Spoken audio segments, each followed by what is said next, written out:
So Lindsay, let's wait everybody just a little bit because we have people signing in right now. So just a couple of minutes and we can get started. Okay? yeah, thank you, Astrid. Yeah, we're so glad to see everyone today. Hello, Manal. Are you calling from Brazil, from Brussels? Yeah, yeah. Hello, everyone. Thank you. إيه Thank you أنا for. Hi. Welcome. نهويلك. لاباس Merhaba. لاباس شكرا. We have a fascinating group of people that register for this Zoom call from all over the world. This it will be very interesting, especially those of you that could not attend the Dubai Forum. We received many questions about the forum. How was it? How and I trust our wonderful panelists to do the work for us and explain what it was, how it was, the message, the current situation in the Middle East, and all of that. But okay, we're 1 minute away. We're gonna get started. Yeah, Just as a side note, you told me to repeat my original speech for the most part. Yes, yes, please do. It was yes. Okay. fantastic. All right. I am incorporating some of the new stuff, but I just want to make sure that I'm doing the right thing here. What you think? Yes, I agree, Marcy. And anything you can tell us about the ceasefire and maybe some predictions, for the coming year, that would be great. Um, Welcome, everyone. We're slowly filling up. We're so honored to have you for the Abrahamic panel. Experience. If That's why I referred back. please mute, and then Rachel, and Astrid, you might need to mute people also. So thank Yes. you for calling in. We have people calling in from multiple continents. We're so honored. We're expecting government leaders, academics, media producers, NGO leaders, faith leaders. This is really the place to be. And we're at a historic moment with the announcement of the ceasefire, which we're praying will hold. And we really believe with a new administration coming in, regardless of how you voted, it's always an opportunity for change and for people to come together and really implement some new strategies and approaches. And there's just kind of this new momentum, right? When there's an administration change, but there's changes happening all over the world. In Lebanon with a new president, in Syria, we're hopeful for good outcomes, and many other places in the world where people are really asking for more peace and stability. They're asking for the freedom of conscience, the freedom of expression. They want to have innovation. They want to be entrepreneurs. The young people in particular are asking for change. They're saying, we understand that our grandparents and parents may have had conflict or religious conflicts, but we don't want to live that way. We want to live differently. We want to know our neighbor. We want to understand different points of view, different cultures, different religions, and we want the freedom to explore and not be afraid of persecution or violent backlash.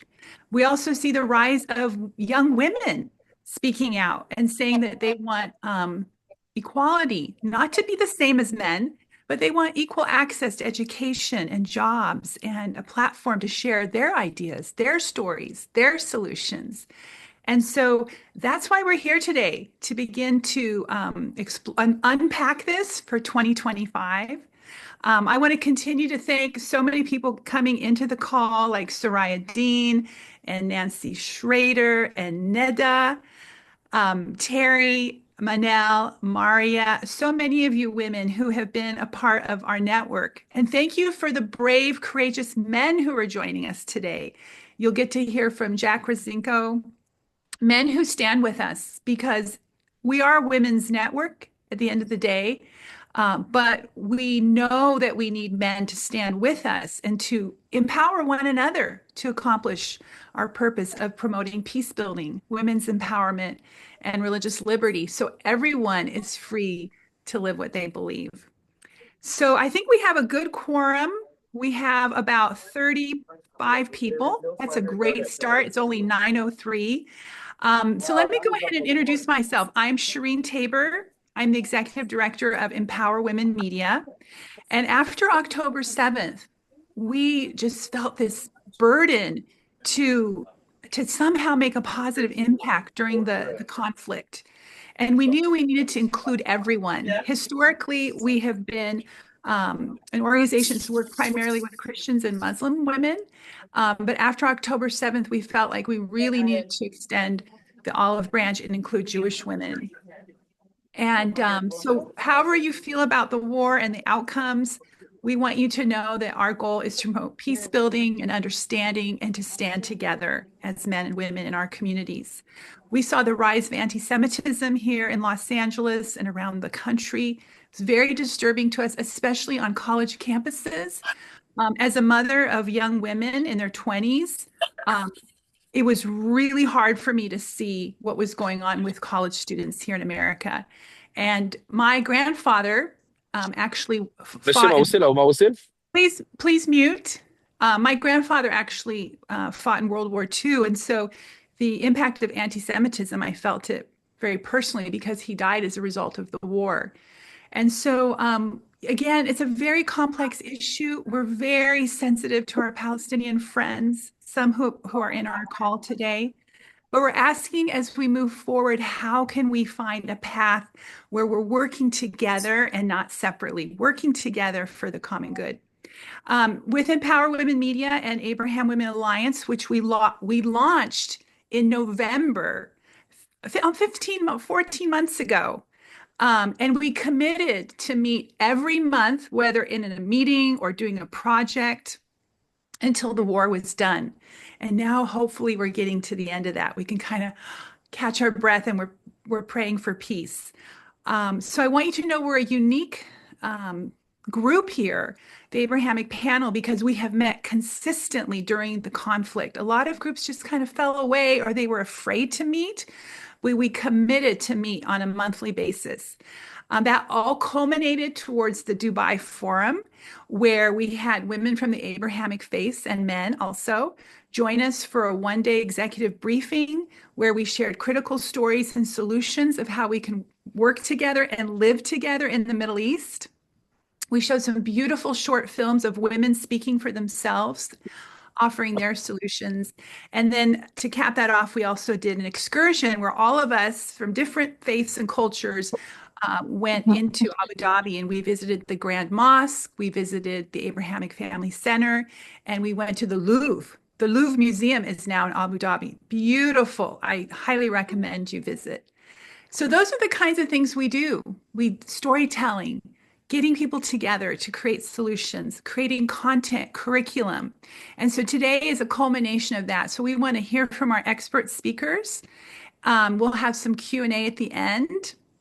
We're going to show you a short video now of the Dubai Forum, and then I'll hand it over to Astrid Hajar, my colleague and co-founder with the Abraham Women's Alliance. She is the power behind this movement, and I trust her, and it's just amazing working with her. So I'm excited for you to meet her.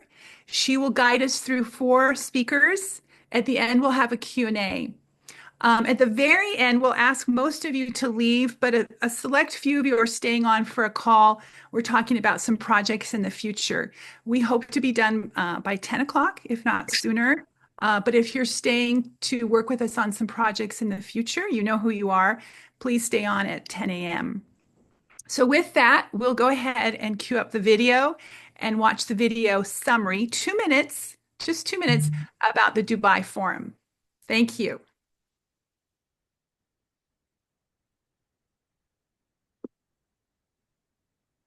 For an interreligious forum in the United Arab Emirates. From panel discussions to film screenings, the international delegation sought to inspire a renewed momentum for peace building, says Shireen Tabor of Empower Women Media. We're here hosting the first historic Women's Abraham Accords event, designed to reignite the initiative. With the UAE at the center stage of the 2020 agreement, the region is the ideal location for a women's-led initiative, says Astrid Hajar of Empower Women Media. It's an opportunity to experience multiculturalism in one place. The Dubai Forum convenes 65 leaders representing over 12 countries to build public awareness about the benefits of collaboration. That includes former Canadian ambassador to the United Arab Emirates, Marcy Grossman. Nobody else is doing this. You are now a part of history now. Jewish, Christian, and Muslim leaders of the Middle East shared their insights on the movement, including peace activist Asmaa Kftarou. تجمع النساء على أرض الإمارات العربية المتحدة بهذا الشكل وعلى هذا الاختلاف دليل واضح على أن الإمارات تتبنى سياسة المحبة والسلام لكل العالم. Another featured speaker, Natalie Sinadaji, an October 7th survivor, believes more gatherings like this are the key for healing. Hating other people is not going to bring peace. It's not going to make that change. It's not going to make things better. It makes me just as bad as the people who try to hurt me. The two-day forum included a group visit to the Abrahamic family house in Abu Dhabi, a center of worship for Jewish, Christian, and Muslim faiths, as well as live spoken word poetry and more. It says we cannot stand together. But The forum culminated in an award ceremony for participants in interfaith training. I hope it brings them all together in one beautiful sisterhood in the Middle East. A sisterhood that transcends colors and creeds.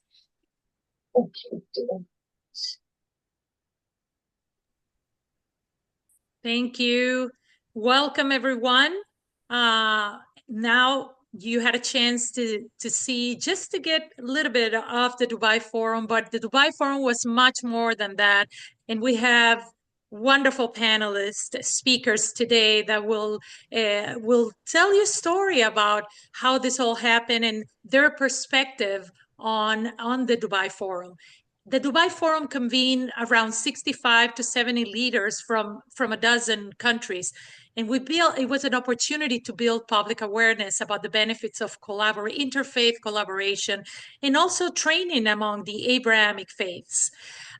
This is a wonderful opportunity to all come together, and especially with the current situation in the Middle East. The Middle East now stands at a critical moment, and there is tremendous potential for shaping a peaceful and prosperous Middle East. And we believe that women's voices, like many of you here today, and in contributions are critical for peace building and social and economic flourishing throughout the platform of the Abraham Accords. So it is my pleasure to introduce somebody that I highly admire, but also I'm proud to call her a friend. Ambassador Marcy Grossman is not only an international diplomat, she's a champion of women, advocate for global peace, and also a very inspirational speaker, which you see for yourself. She was Canada's ambassador to the United Arab Emirates, and she was instrumental in coordinating the evacuation of Afghans during the Taliban's return to power, guiding hundreds of staff and their families through the global pandemic, and delivering Canada's pavilion at Expo 2020 Dubai. Her impact in the United Arab Emirates was also pivotal in ushering in the historic Abraham Accords and building unprecedented bridges between the Jews and the Arab world. And I could go on and on with Marcy's bio, but I would let her speak for herself. Marcy, the floor is Ambassador Marcy Grossman. The floor is yours. Thank you.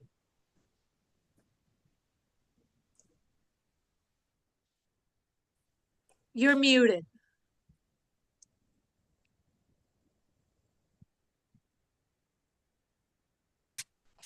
Marcy, you're muted. Marcy, we cannot hear you.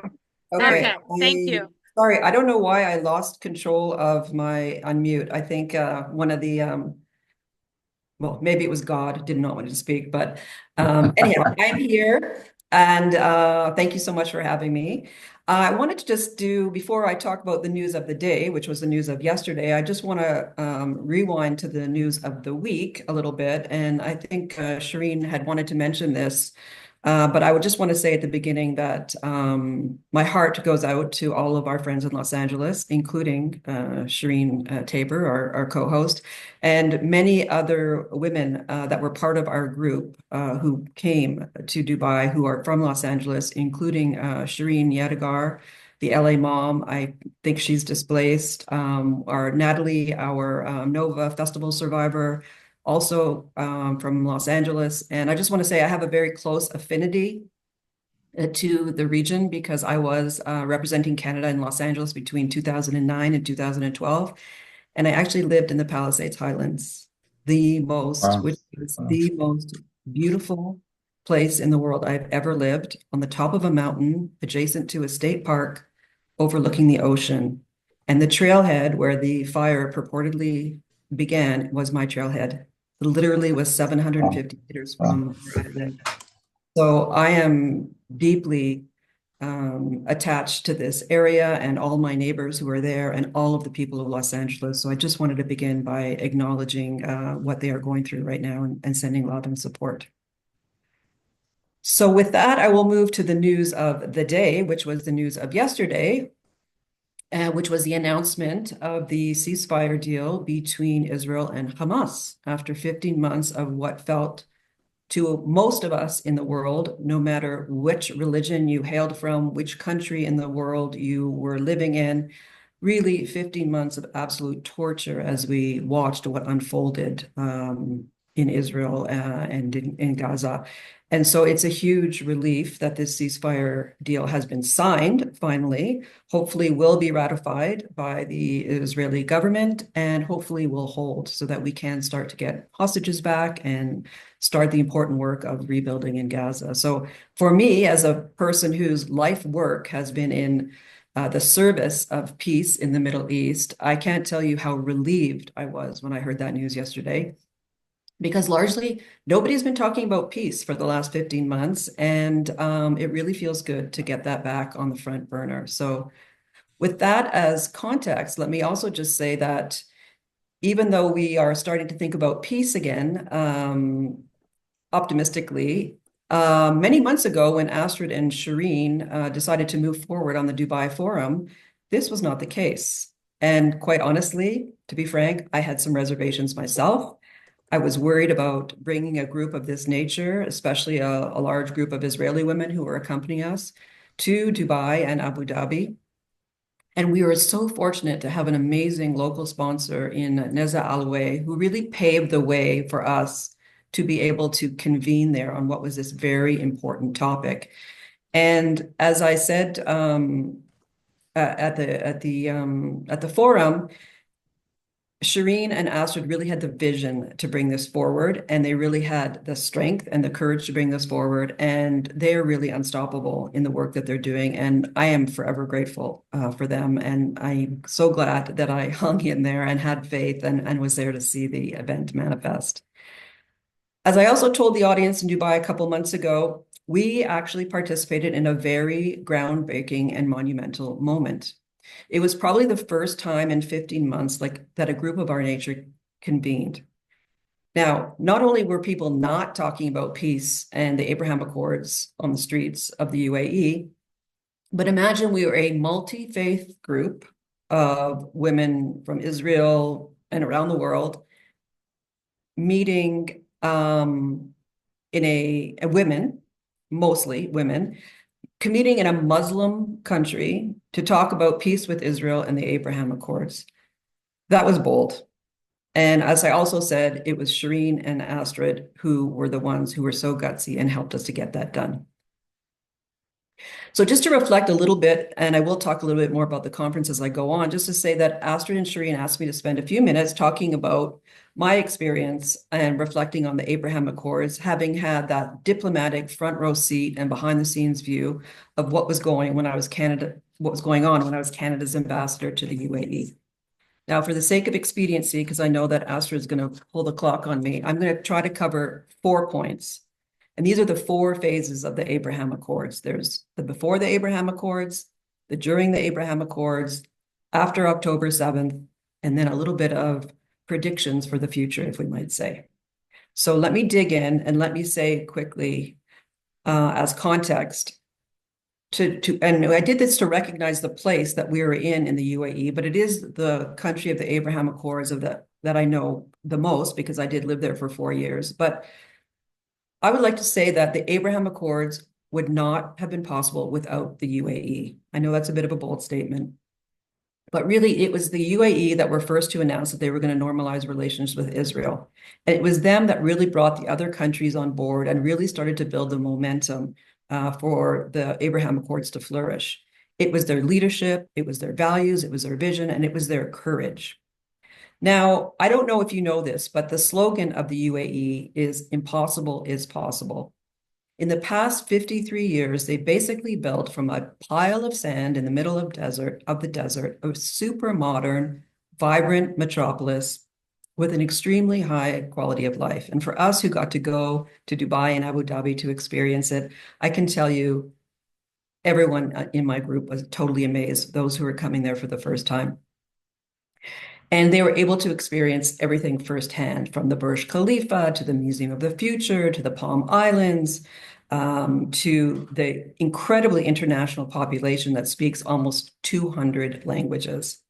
The UAE has mosques, it had churches of all denominations, Hindu temples, and of course, they even have the synagogue that Shireen referred to. So why do they do all this? What is it about their commitment to religious diversity and coexistence? What people may also not know is that the country is founded on an extremely deep set of values that were established when the country was established by the founding father, Sheikh Zayed. These are values like collaboration, women's empowerment, education, and Sheikh Zayed was truly the original champion for religious tolerance and interfaith harmony in the region. And these values have really been the cornerstone upon which the country was built and the cornerstone of how the country continues to progress. And it is these values that have allowed the UAE, or not allowed, but have encouraged the UAE to remain steadfast in their commitment to the Abraham Accords. But when I arrived in 2018, it was a very different place. I was Canada's Jewish female representative to the UAE 2 years before the Abraham Accords, and I really did not know what to expect. But in fact, I was extremely warmly welcomed, and again, 2 years before the Abraham Accords, and I could see almost immediately the very welcoming and opening country that represented the UAE, and I could feel almost immediately that the ground was shifting underneath my feet. And this became very evident in 2019, which was a landmark year for the UAE when they announced it was the year of tolerance.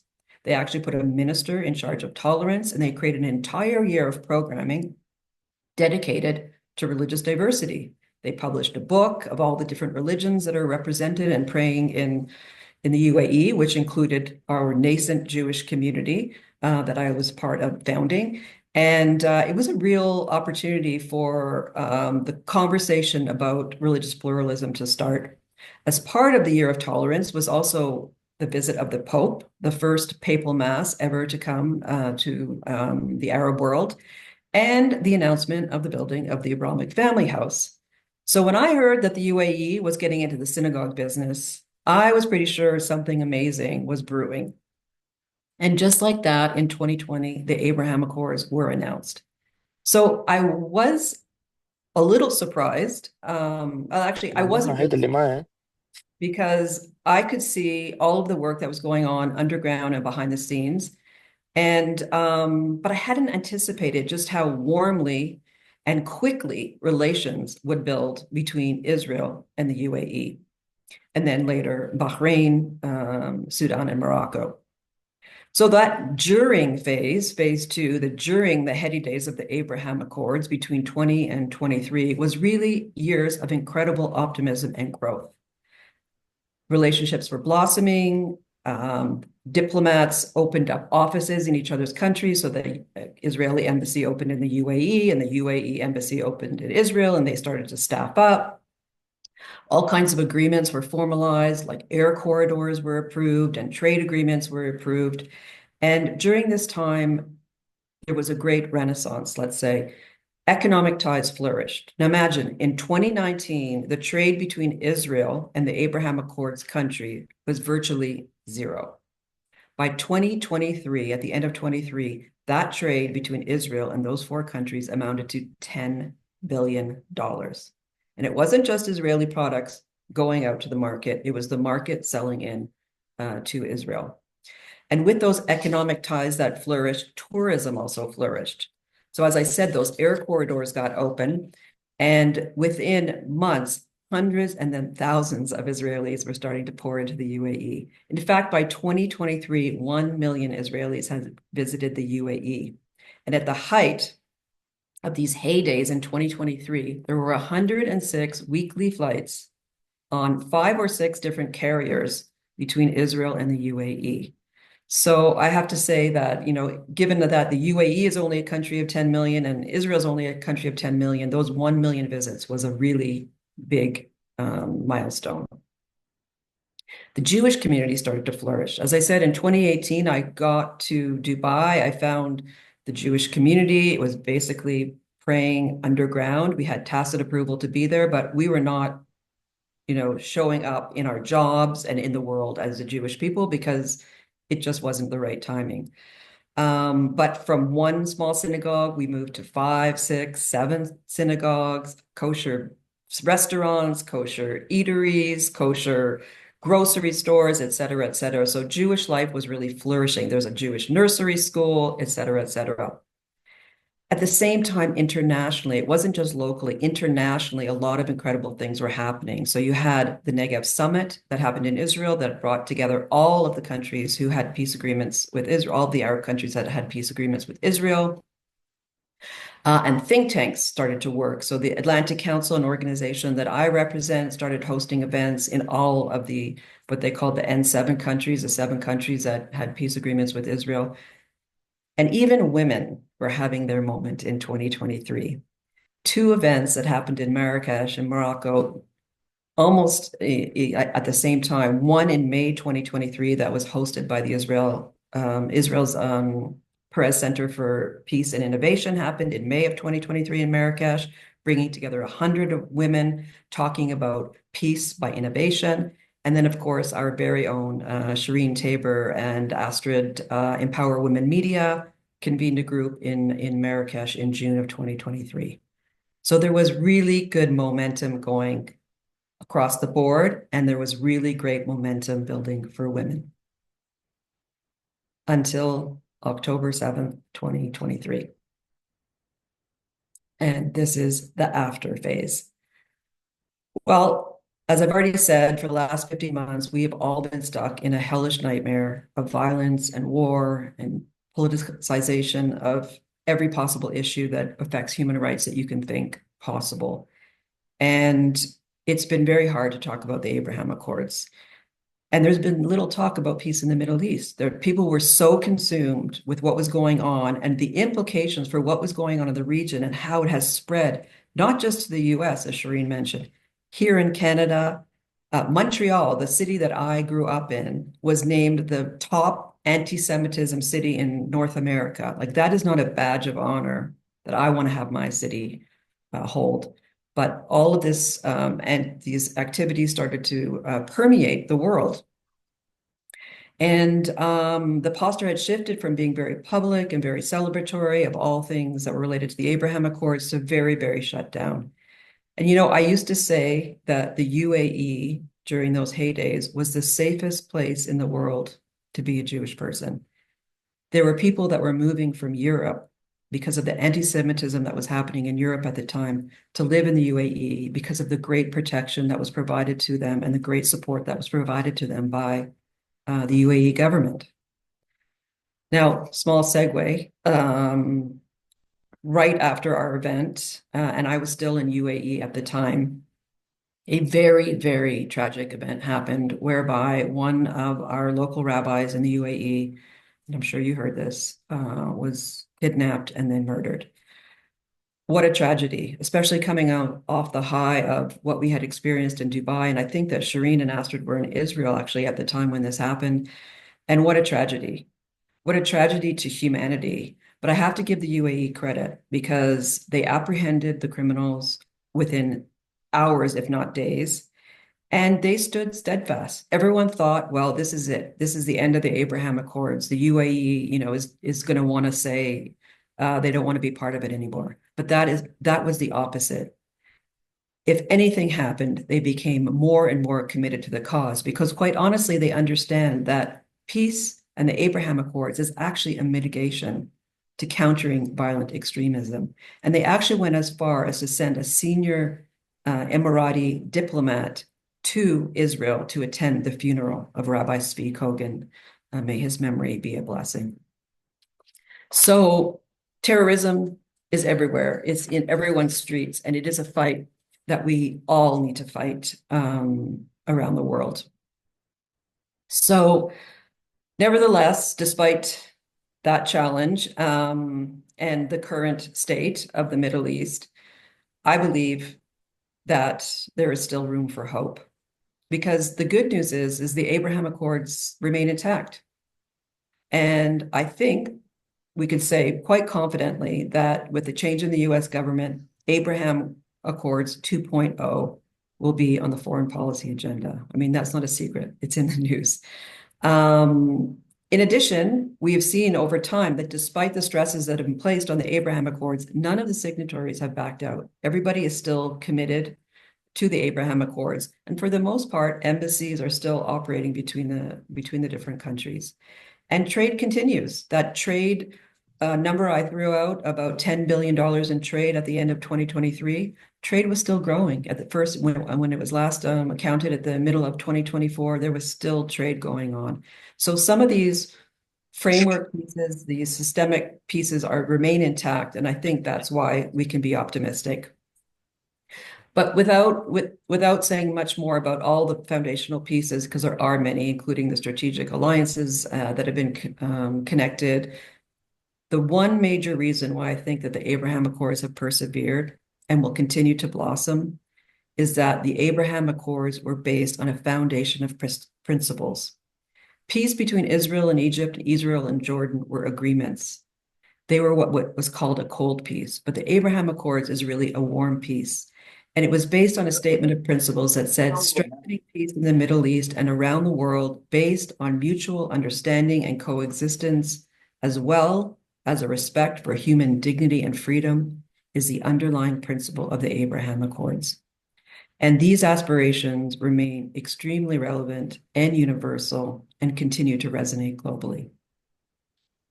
So let me talk about the future a little bit. Marcy, Ambassador Grossman, we just had a couple of minutes left, please. Okay. Thank you. All right. Let me close by saying the future is female. That is my belief. One element of the Abraham Accords that has always been missing has been in the inclusion of women. Women at the negotiating tables, women at decision-making tables, women representing the Accords. And of course, Abraham may have been the father of many nations and the namesake of the Abraham Accords, but we all know that without Sarah, the mother of Isaac, and Hagar or Hajar, depending how you pronounce it, the mother of Ishmael, we would not be here today. And aside from our shared lineage and our history, the data also tells us that the more women involved in peacemaking, peace building, and peacekeeping, the more peace there is in the world. So I will close by saying whoever has the willingness and the strength to build a tent for Sarah and Hajar will be the ones who reap the benefits of enduring peace. And that's why I'm so proud to be associated with the Abraham Women's Alliance. And thank you all for being on this journey with us. Thank you, Ambassador Grossman. Beautiful words as usual, inspiring, and you're a true visionary. Thank you for joining us here today. Thank you. It is my pleasure and my honor to introduce somebody that I consider a friend, somebody that very inspiring. I had the pleasure to meet her on my first trip to Abu Dhabi, and it is my pleasure introducing Asmaa Kftarou. Asmaa is the president of the Syrian Women Islamic Forum in Damascus. She is a member of the Women's Advisory Council of the Special Envoy for Syria at the United Nations.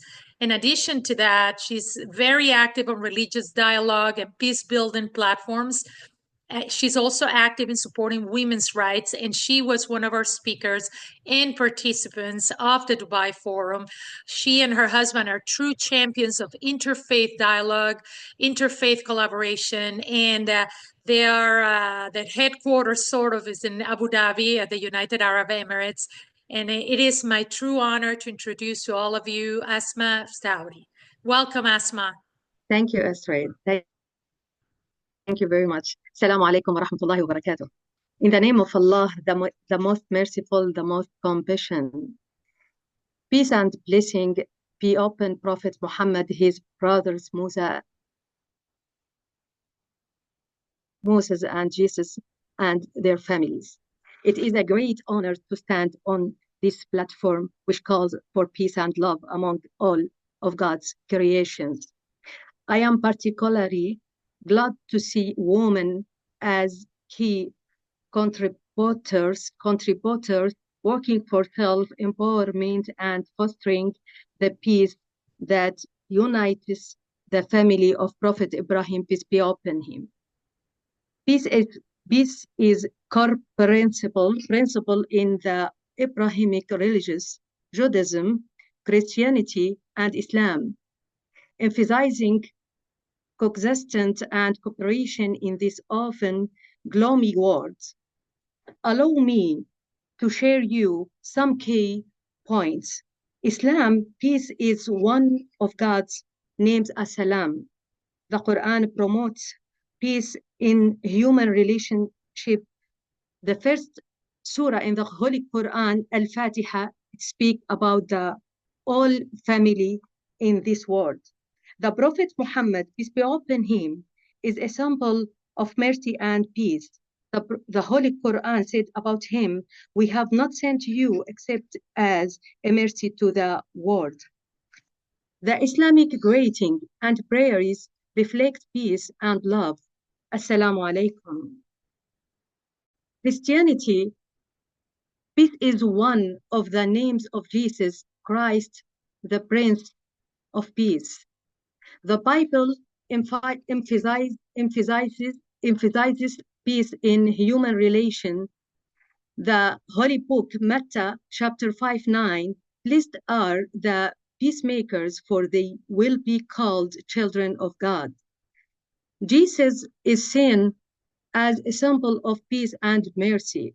Christianity prayers often express peace. The Lord bless you and keep you. Judaism, peace is one of God's names, Shalom. The Torah highlights peace in human relations. The Holy Book in Sifr al-Khuruj, chapter 20, 2-3, said, I am the Lord your God, who brought you out of Egypt, out of the house of slavery. You shall have no other gods before me. The prophet Ash'aya is considered a symbol of peace and justice. Jewish prayers frequently include the wish for peace. Shalom Alaikum. Now I want to share values across faiths.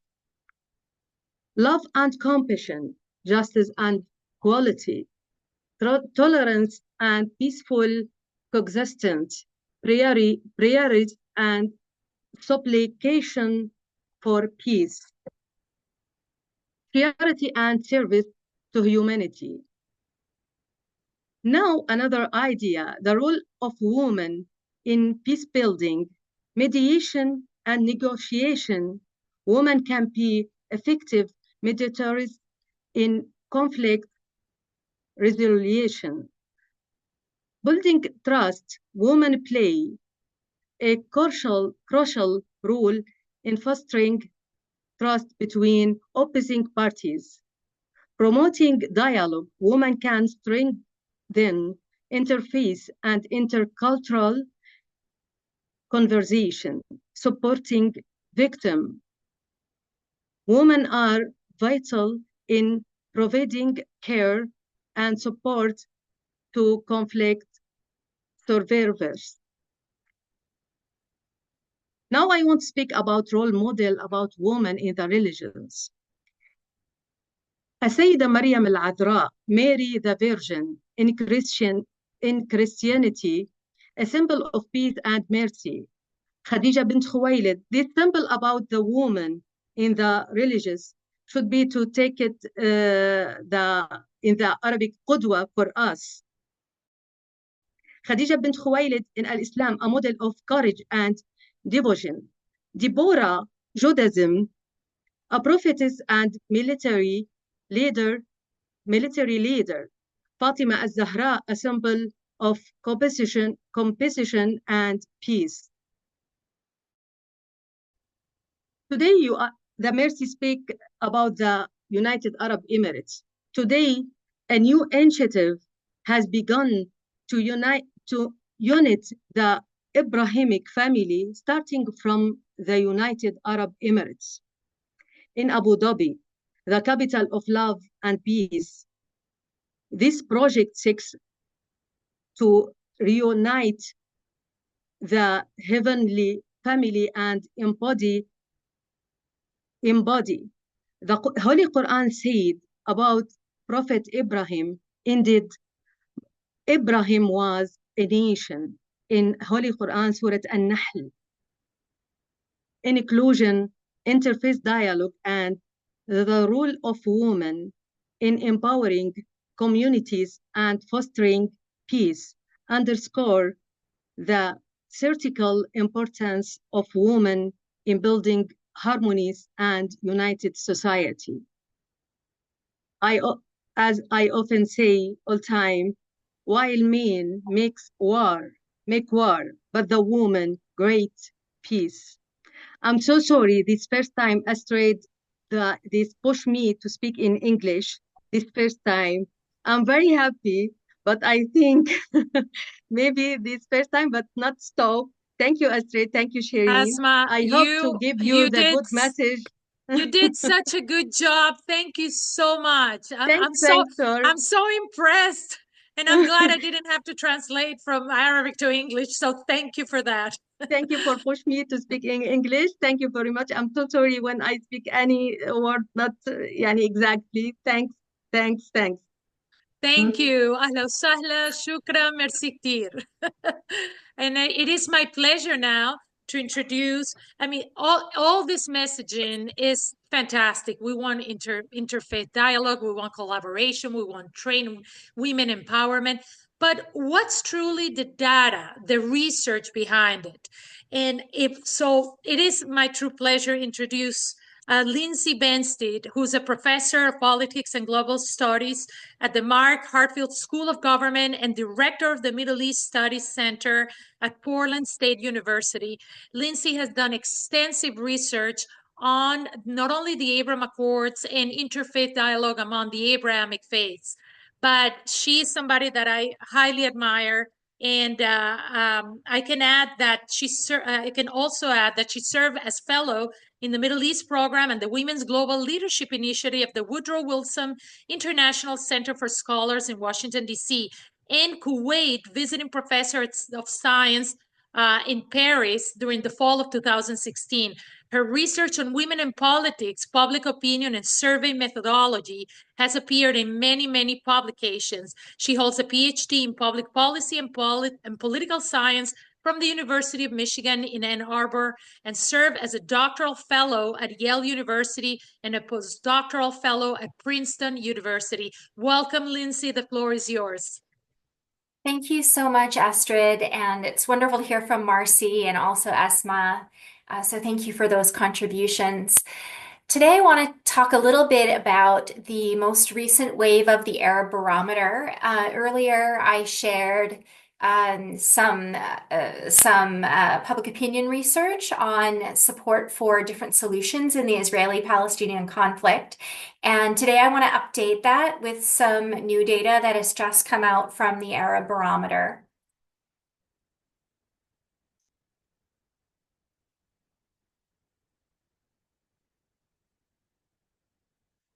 Here. Right. The Abraham Accords were signed in 2020 between the UAE and Israel, and later Bahrain, Morocco, and Sudan joined the Abraham Accords.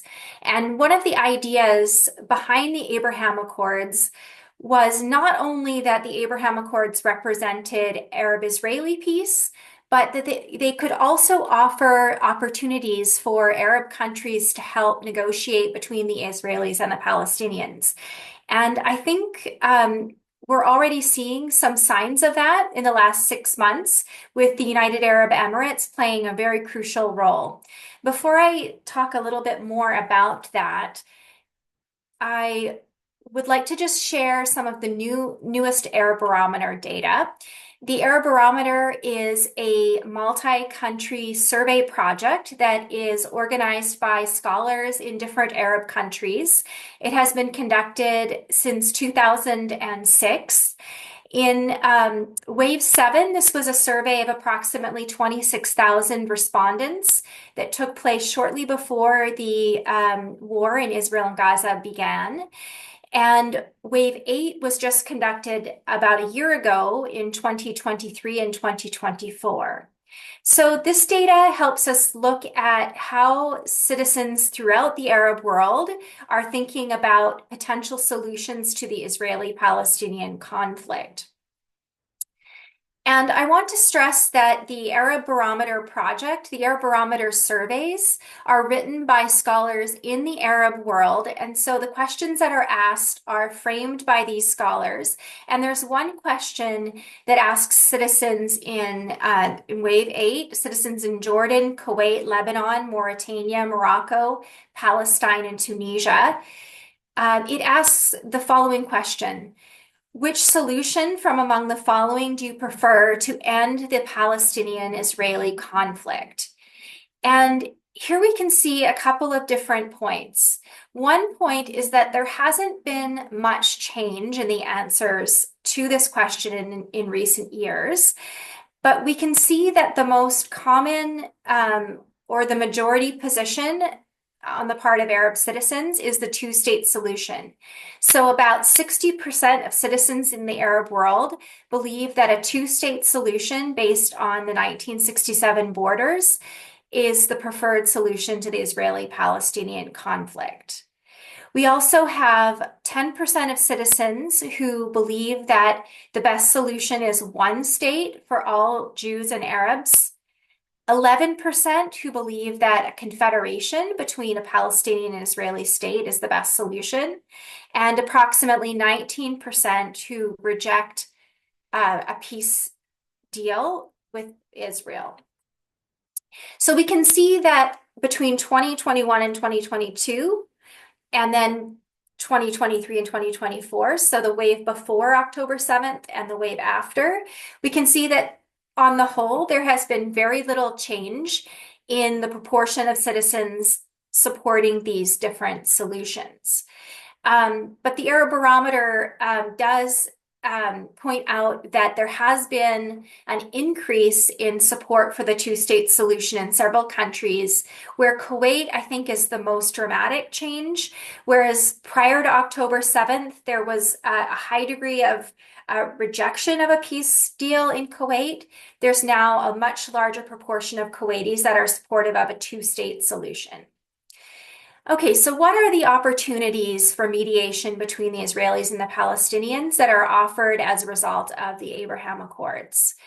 One thing that we've noted with regard to the Oslo Accords is that the Palestinians have now, for decades, many Palestinians have made the argument that the Oslo Accords are no longer a framework that's capable of leading to a two-state solution. And this led in previous decades to the internationalization of the strategy on the part of the Palestinians to take the issue to the United Nations. But in fact, I think it's very interesting that now we're seeing a new kind of internationalization of the peace process that for me is actually very positive. When I teach about the Israeli-Palestinian conflict, I think one of the points that comes out as we're participating in different activities around thinking about peace is the complexity of all of the different issues, from the issue of refugees, borders, statehood, development, and security. And I think one of the lessons that we've learned over the past couple of decades is that in order to to have peace in the region, we need the participation of the international community. And in the last year in particular, we're seeing the United Arab Emirates participate in a new way that I think is very positive. Over the past 6 months, we've seen talks between the United Arab Emirates and the US, with the UAE proposing to play a role in the governance, security, and rebuilding process in Gaza, and the proposition of a reformed Palestinian Authority. Some people say, for example, that Mohammed Ahlan, who is a former member of Fatah, resident in Abu Dhabi, might be someone who might run for president and might be elected by the Palestinian people. Okay, so the UAE is calling for a temporary international mission in post-war Gaza. And I think this is a new example of how the Abraham Accords present some opportunities for Arab countries, with the UAE leading the way to support post-war rebuilding in Gaza. And these efforts may bring a new international dimension to peacemaking that can not only deepen the Abraham Accords and the Arab-Israeli peacemaking, but can also improve relations between the Israelis and Palestinians.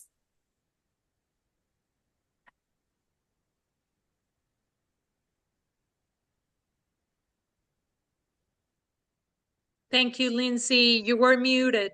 Would you like to say anything else? I was muted? No, just Yes, right here at the just end. now, just now. No, just that, it's just a pleasure to be part of this discussion, and I look forward to any questions that others may have. Thank you, Lindsay. That was fascinating. I just always love to look at your research. It really supports a lot of the work that we're doing, and it means a lot to us that you're always willing to participate in our events and just to show your tremendous research.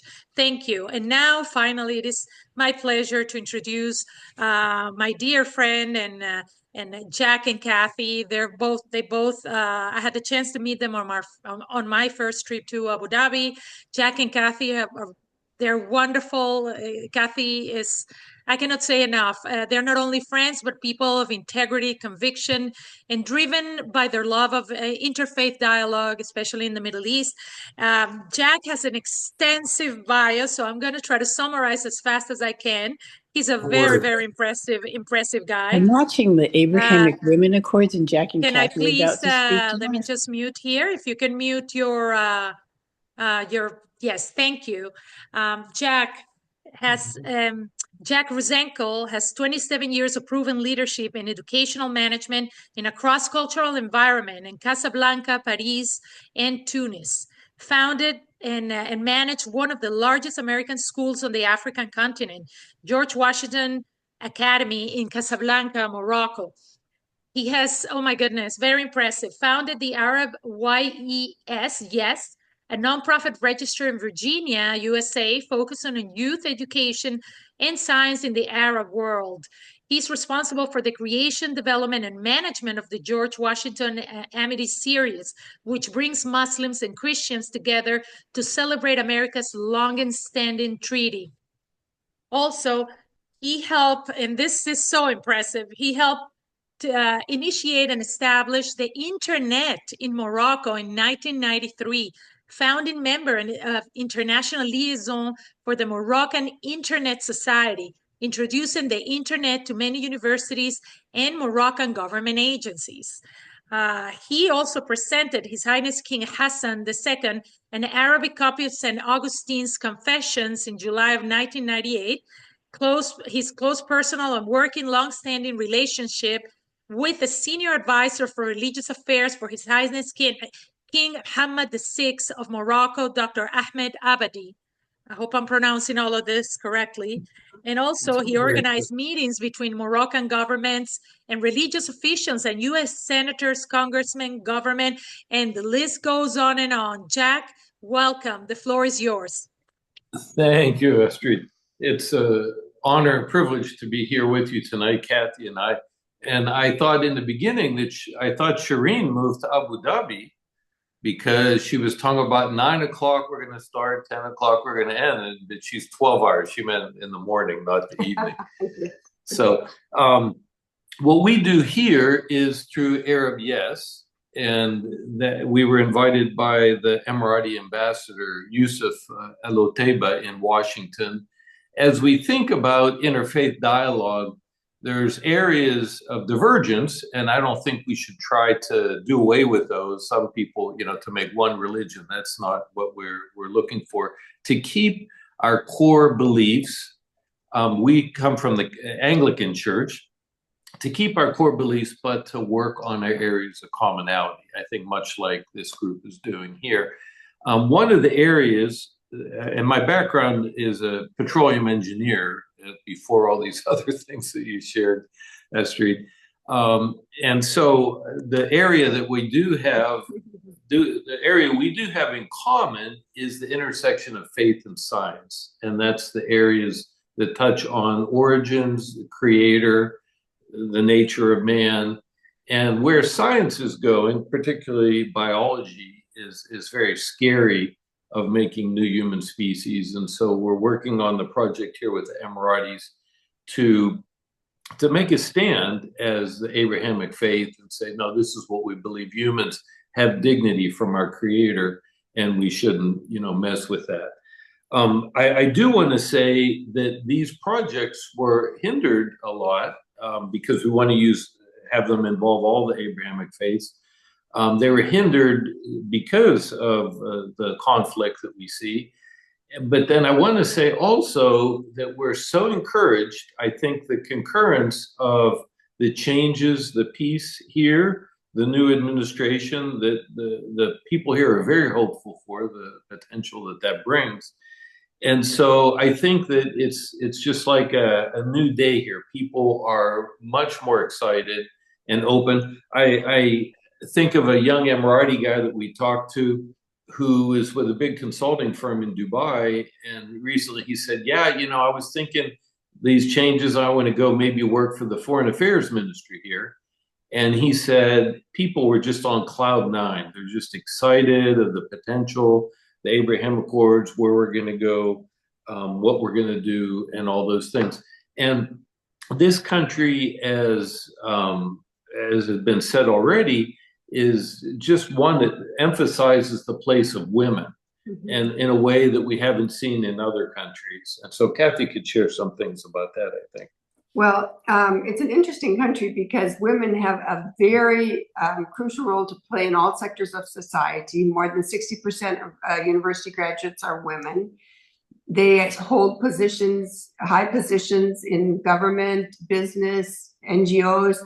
They're CEOs. The head of the space agency is a woman. They're women fighter pilots. They're women. They're given priority in all sectors of society. And so we're really proud of this country for the place and the way that they empower women. And the other thing that it's very interesting, the men are by and large leaders in this region historically, but the mother of the current president, so that would be the wife of the founder, Sheikh Zayed, they've given her the name al-Emirat, the mother of the nation, and she's still alive. And I think that's such a beautiful thing that they honor her with such a high title as a woman. And so, and the Emirati women that we talk to feel very much, that this is a place where they could excel and go forward. So, well, and the youngest cabinet minister in the world is a young Emirati woman.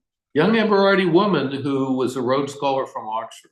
I think she was 23 years old and became in the mid-20s, early 20s, just really amazing. Did a very good job and in the cabinet and leadership. So it's impressive to see, as you said, the education, but also the women who have attained these high levels of education too. We could go on for a long time, but I want to leave time for questions and don't want us to run out of time. So maybe we should go to that. I'd like to add that Kathy and Jack were critical in not only inspiring but supporting us to host the Dubai Forum. Jack and Kathy, thank you. God bless you, and thank you for the work you're doing and continue to do, especially during our excursion, guiding us all over the place in Abu Dhabi, I cannot thank you enough. And now we have time for a couple of questions. First come, first serve. So please raise your hand. If you would like to ask any question, this is your chance. Anybody? I see Danny. Welcome, Danny. Yes, Hi. please. Go ahead. A very basic question. I'd like to know if you do a conference in Israel, would people want to come? Okay, who would like to answer that question? Okay, Ambassador Grossman. Please unmute. In Jerusalem. Oh, I just wanted to say I'm coming. That's a given. But I would like to hear from people who've never been to Israel before and see. Put your thumbs up if you would go to a women's conference in Israel in this summer. Few, yes, yes. You can put an electronic thumbs up. Yeah. Okay. I think we got critical mass. Shireen. Thank you. Yeah, if you're interested in, we will have multiple conferences in the coming year. We have women in Morocco, in Egypt, in other countries that are also interested in hosting events. We realize some of you may not, some countries may interest you more than others. Danny is an amazing host and friend and trusted colleague. So please email us. And if certain countries interest you more than others, North Africa, the Levant region, we are a peace building organization, so we're not engaging anything political. But if that interests you, please let us know. We have quite a few events and projects this year. Excellent. Thank you. Well, we run out of time. Thank you, everybody. You all inspire us. We are so grateful you're all here with us. Please we'll keep bothering you with emails. I hope you come to our next Zoom call, and please stay in touch. Send us your questions, your comments, and thank you everybody for joining us. Shireen, I think we have a group that will stay with us, and our speakers, you're the best. Thank you. Thank you, Asmaa, Lindsay, Marcy, and Jack and Kathy. God bless. Yes. Thank you. And please stay in touch with us. We will continue to send our newsletter, which comes out once a week, or excuse me, once a month. We have social media postings once a week about our events and activities and short film projects. So depending on what sector you're interested in, academics, government, diplomacy, we have projects in all these different sectors. So we'd love to hear from you. Thank you so much for your courage to join us. We know these are really sensitive topics. We're so grateful that Neda, who is Palestinian, joined us today. She produced a beautiful film with a Jewish woman where they told their story as a Palestinian and Jewish mothers, how they're committed to peace and working together as mothers. And so we just have a lot of great projects. If you're interested in our films, our resources, our curriculum, please reach out to us through our email and our newsletter. So this is our official closing of the meeting. We will thank you, John. We will close the meeting now. There's only a handful of you that will stay on for our project meeting. But we say goodbye and let's stay in touch until next time. Thank you so much. Thanks. Excellent. Thank you.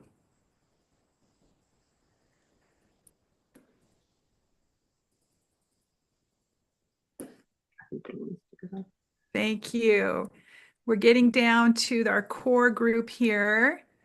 Irene, as people were leaving, I just had one quick thing to say. Yes, go ahead. Go ahead.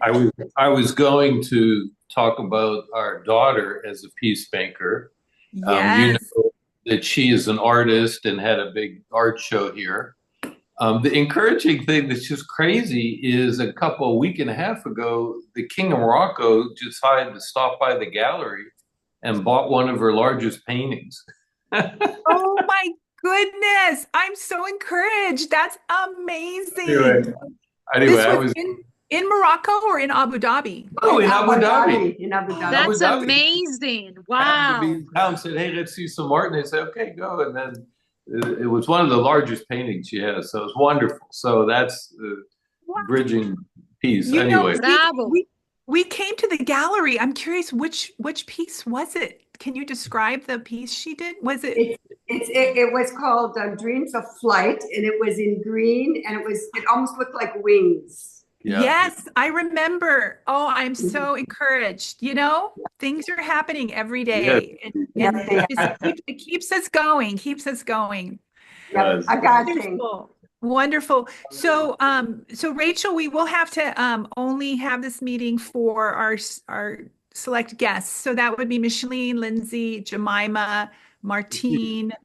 I think that's it. Hani and Patience, Leonardo. I'm sorry, we have to ask that you leave the meeting because this is an internal meeting, and then Sophia also. Miriam, I'm not remembering Miriam. Is she in where? Miriam, where are you located? I'm not sure who Miriam, could you identify yourself? Okay, Rachel, or I mean, Astrid, could you just disconnect Miriam? And then Hani, I'm sorry. Can you remind me, Hani, who you're working with?